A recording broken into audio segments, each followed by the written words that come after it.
Hey there. Today we'll be showing you how to export from Unreal Engine to Foveate. Let's get started.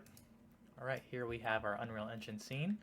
This is the Moment Factory DMX previs scene that's supposed to pre-visualize a concert. And here we're going to export all of the meshes to GLTF using the native GLTF exporter that's now built into Unreal Engine 5. So the key to this exporter is exporting only assets that you want to be visible. So for example, all the cameras in Unreal Engine are actually 3D meshes. So if these are selected when you export, they will actually appear in your GLTF, and we don't want that. So press G to go into Immersive View, and that will hide all of those hidden assets that we don't want. And here in this scene, we also have this video plane, which we want to appear in Foveate. So what I've done is I've created this asset and made it a material called video. Now, any material called video will automatically appear in Foveate as something to map a video onto. So how this works is this could actually be any kind of static mesh. You could model something that's much more immersive, that has 8 panels all over the scene. They all just need to be joined together and be correctly UV mapped. Okay, so this exporter can also export blueprints, but this scene is so big and has so many complicated blueprints that will take a super long time and it might break. So what we're going to go do actually is turn on the filters here, and I'm going to filter just for static mesh actors and lights, which can be exported in the GLTF. So then what you can do is select each of these items to be filtered inside of the list. So we just want static mesh actors, directional, point, and spotlights, because these can all be in a GLTF.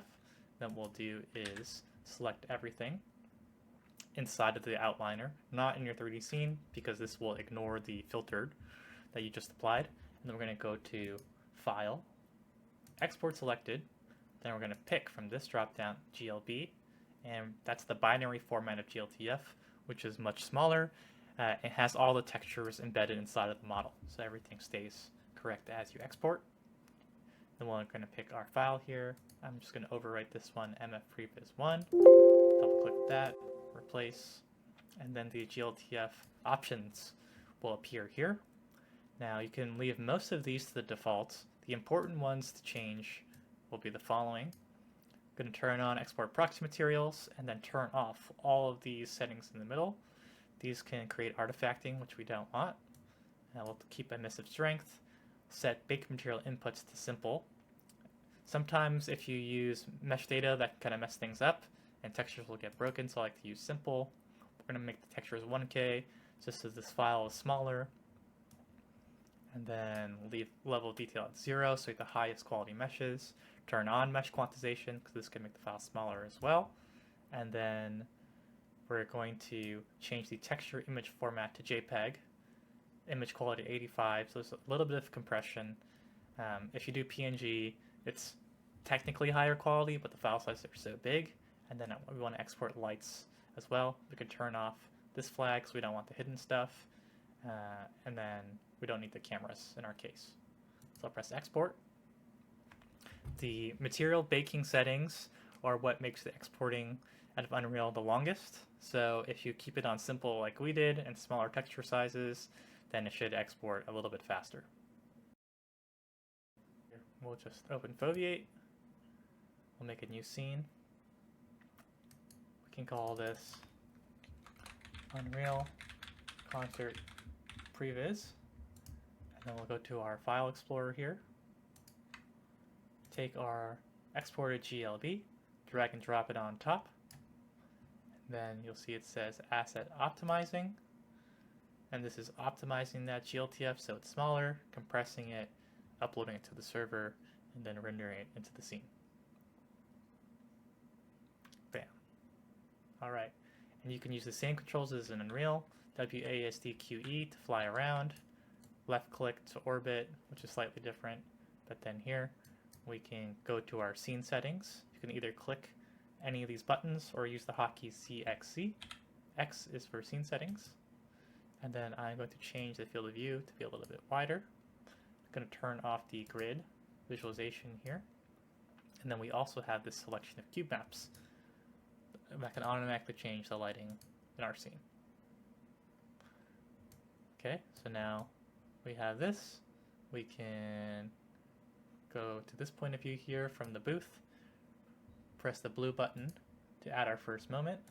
We can call this booth view, and then we can fly forward and create a view down here. At this moment, call this audience view.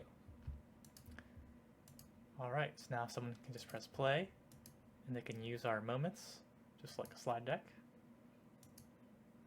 This one I actually want it to be a wider field of view, so I'm going to go back to my moments tab here and then change the FOV to be a little bit wider.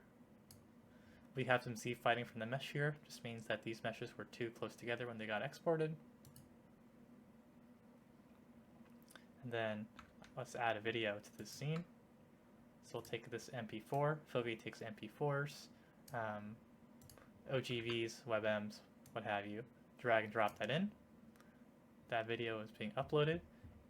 It pops in as a plane by default. So V for select, T to move. We'll just do this so you can see it in here. It's automatically inside the scene. We don't want this to just be this plane, so what we can actually do is turn it off. Then go to its parameter video mesh, and because we named that material in Unreal Video, it appears in this list to be mapped onto. So now that video is going to play on this mesh. If we press play, now this is playing. Then we can go to share. We can invite one of our teammates to this scene so they can see it, make them a viewer so they can't edit it, or email invite a client, let's say.